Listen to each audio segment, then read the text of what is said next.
Yun pa lang, sobrang sulit na ng binayad ko. I said, huwag ka maingay.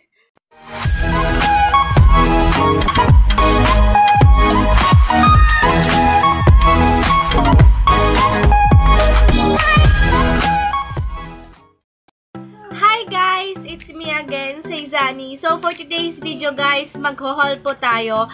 So nag-order po ako sa Shopee and sa isang online shop. So na-open ko na to guys, lalo na yung package ko sa Shopee. Kaso,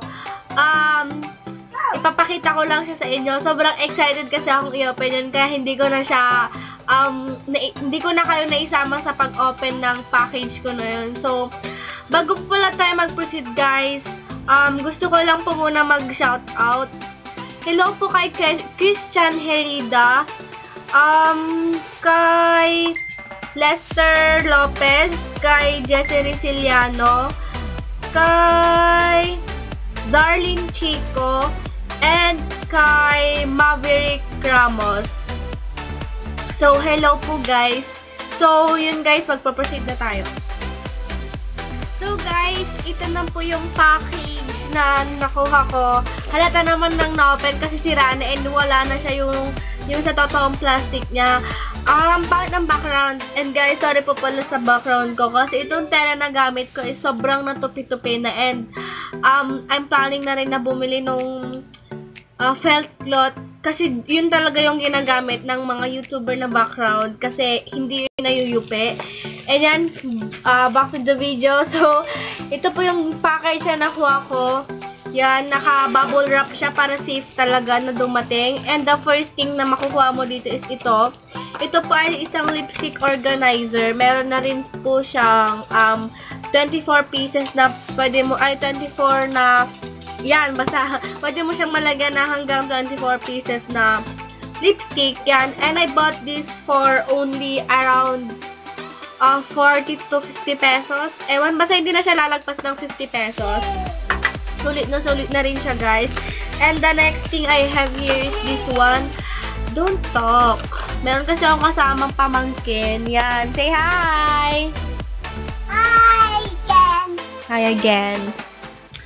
Kaya pasensya na, guys, kung mag-iingay sila or what. And then, meron pala akong ito. Bumili ako ng sponge. Wait lang, gumulo na naman yung setup ko. I have here sponge. Nabili ko lang ata to ng nasa 25 pesos. Ang mahal kasi nung nasa mall. Ganito lang siya kalit is 200 pesos. Kaya, bumili muna ako ng isa sa Shopee and mga nasa 25 pesos lang to. Malambot naman to guys. And, tignan natin kung magiging maganda yung kalalabasan niya. Then, the next thing na meron ako is puro palette na siya. Ay, hindi. Meron pa. Brushes. Bumili ako ng brushes. Kabuki brushes. 2, 4, 6, 8, 10. 10 pieces to guys. And, open natin siya. Nakita ko lang to guys, pero hindi ko siya in-open isa-isa. Yan. Sobrang excited akong gamitin tong mga binili ko. Yan, naka-plastic pa siya.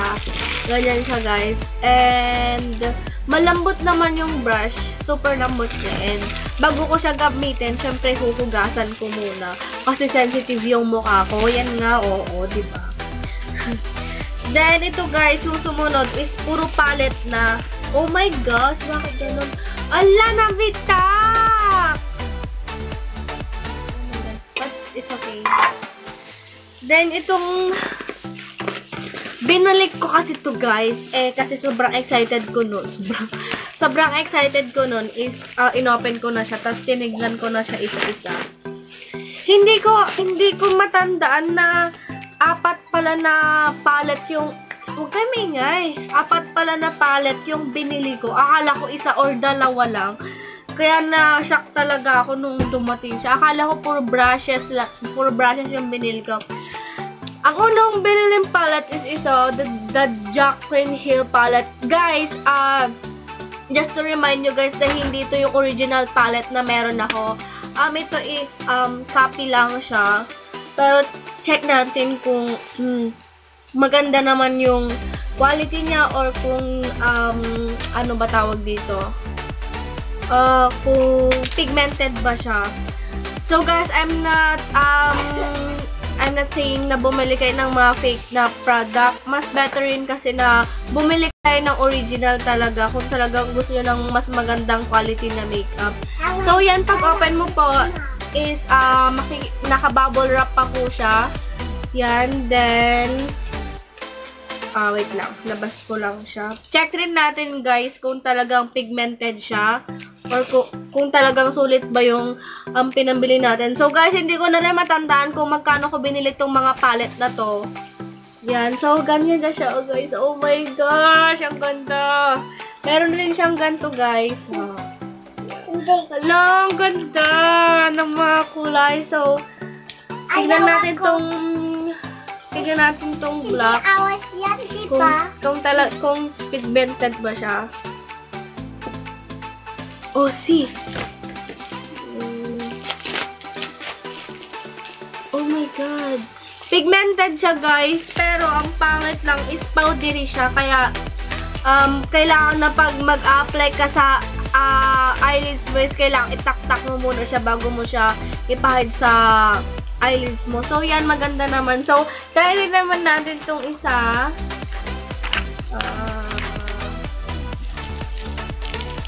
Yan.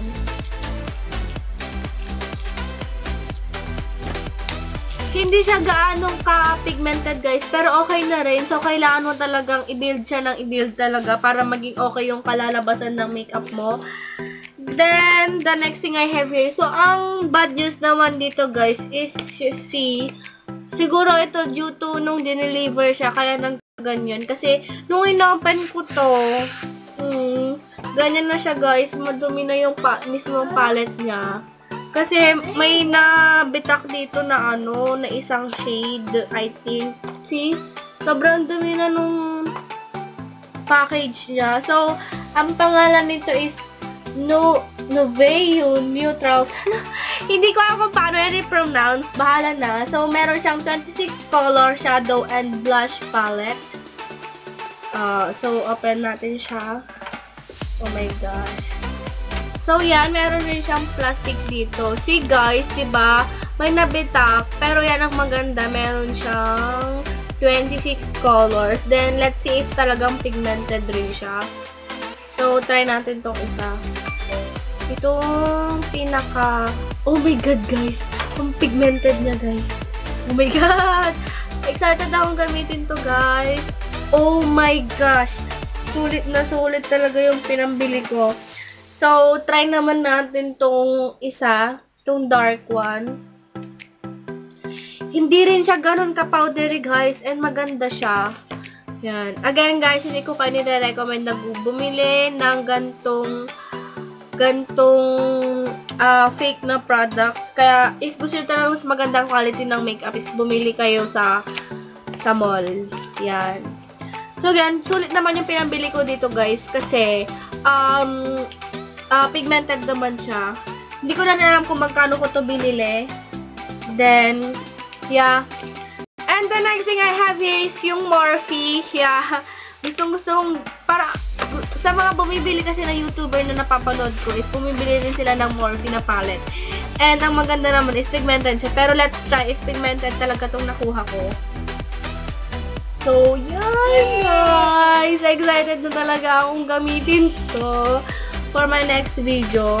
And ang pangit lang kasi guys is yan isa rin, may nabitak rin siya. Kaya, pero okay lang, as long as na-pigmented to. So, try naman natin dito sa isa. Let's try this one. Powdery nga lang siya, guys. Who's that? Oh my God. Pigmented siya, guys, pero powdery. Pigmented siya, guys, kaso powdery siya, kaya daan-daan lang tayo sa pag-apply ng shadows sa ating eyelid. So, try naman natin tong isa. Oh my gosh. Hindi siya gaanong pigmented, pero okay na rin. I-build na lang natin siya ng i-build. And the last one na meron ako, na binili ko sa Shopee is this one. Sobrang ganda ng palette na to, guys. Tignan mo, packaging pa lang. Sobrang sulit na ng ginamit ko. I said, huwag kami ingay. Tignan nyo, guys. Hindi ko alam kung anong tawag sa effect na to. Pero as in, ang ganda, guys, oh. O, diba? May pa-effect siyang ganyan. Ito hindi halatang fake lang. Yeah, parang bumili ka talaga sa mall. O, see? Ang ganda niya. Pinili ko to kasi, may ganto siya. O, diba? Glittery yung mga palettes na nasa taas. And yung nasa baba, merong matte shades and meron ding mga shimmer shades. So, hindi ko akalain na ganto pala yung packaging niya. So, try natin tong black, guys, kung pigmented ba siya. Hindi siya powdery, guys, kaya maganda to. Pero, see, oh, pigmented siya. So, try natin i-swatch. Ang gulo ng pamangkin ko. Pigmented siya, guys. Hindi lang gaano kita sa video. See, oh. Diba? Pero, yan. I-build mo na lang siya. Then, try na naman natin itong mga glitters niya. See. Let's see.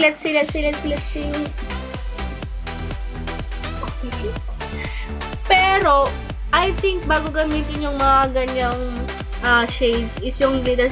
Kailangan syempre mailalagay ka para dumikit talaga yung niya, yung glitters niya. So, maganda siya, guys. So, I think sulit naman yung pinambili ko dito. So, may papakita rin naman ako sa inyo ibang product na hindi ko naman binili sa Shopee. So, the next thing I have here, guys, is binili ko naman sa Lazada. So, guys, hindi ako ang nag-open nito. Kasi pinabili ko lang to sa... Oh my God! Pinabili ko lang to sa best friend ko. Petas siya pa yung unang nag-open.